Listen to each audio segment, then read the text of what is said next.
In this video, we're going to talk about one of the fundamental concepts in electrical circuits, current. We'll also use a practical example with the magnetic mat electrical training system to see how current flows through a circuit. So what exactly is current?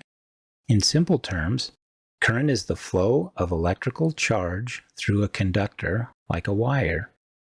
Imagine it like water flowing through a pipe. The more water that flows, the greater the current. In electrical terms, current is measured in amperes or amps. 1 ampere is defined as 1 coulomb of charge passing through a point in a circuit per second. But what exactly is a coulomb? A coulomb represents a very large number of individual charges, approximately 6.24 billion electrons. That means every second, when 1 amp of current is flowing through a wire, 6.24 billion electrons are passing through a single point in that wire. Using the unit of coulomb simplifies the way we talk about the flow of electrical charge.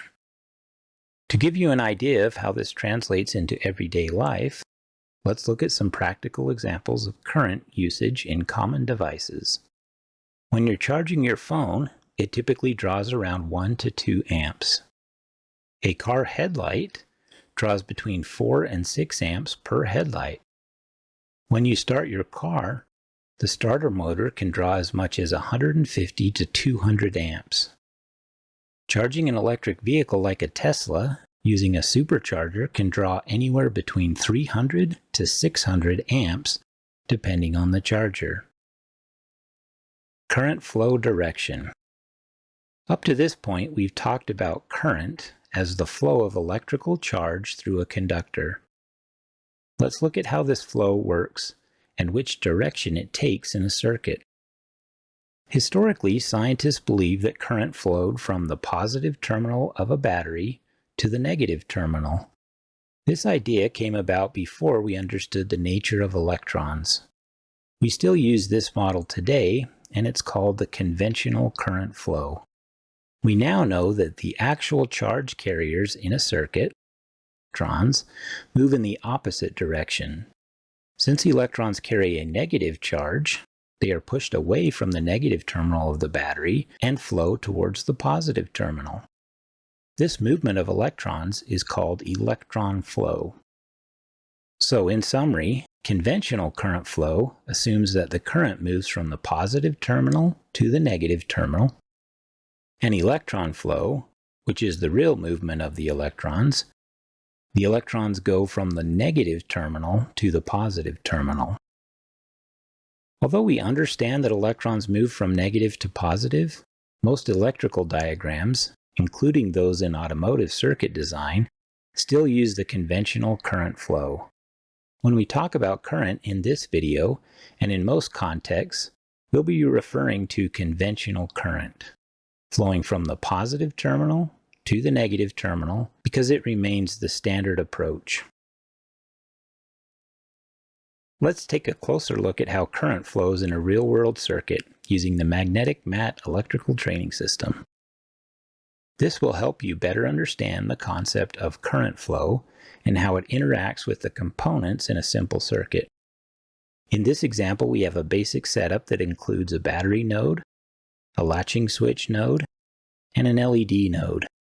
These components are connected using wire nodes, which act as pathways for the current to flow between each component. When the switch is open, the circuit is incomplete, meaning no path is available for current to flow. In this state, no electrons are moving, and the LED remains off. This is because current only flows in a closed loop.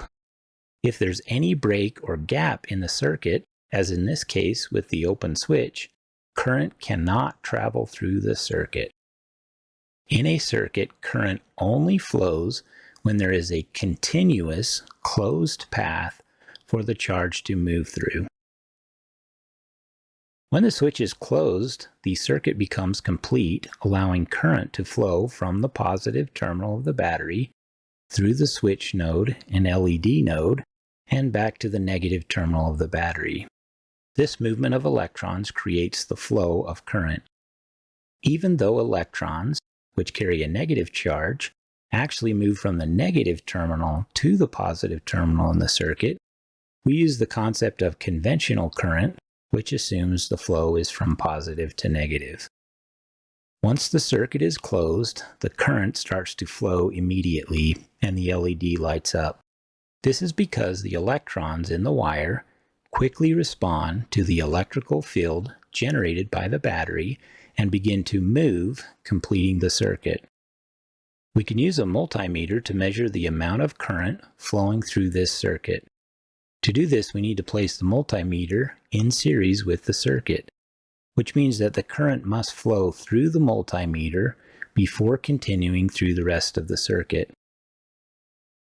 In this example, we will connect the multimeter's red lead to the output of the LED, and we will connect the multimeter's black lead to the ground wire, completing the circuit. The multimeter shows that almost 10 milliamps of current is flowing through the circuit. This tells us that about 10 millicoulombs of charge are moving through the circuit every second. The amount of current depends on the voltage applied by the battery and the resistance in the circuit, which is largely determined by the LED. There are two main types of current: direct current, DC, and alternating current, AC. In DC circuits, like the one we're using here, the current flows in only one direction, from the positive terminal to the negative terminal. AC, on the other hand, is what powers your home, and it flows in alternating directions. To wrap things up, we placed our multimeter in series in order to measure the current flow in the circuit. In our circuit, we're measuring almost 10 milliamps, meaning that billions of electrons are flowing through the circuit every second. Remember that current is the flow of electrical charge through a circuit. It's measured in amps, and it plays a key role in how electrical circuits deliver power.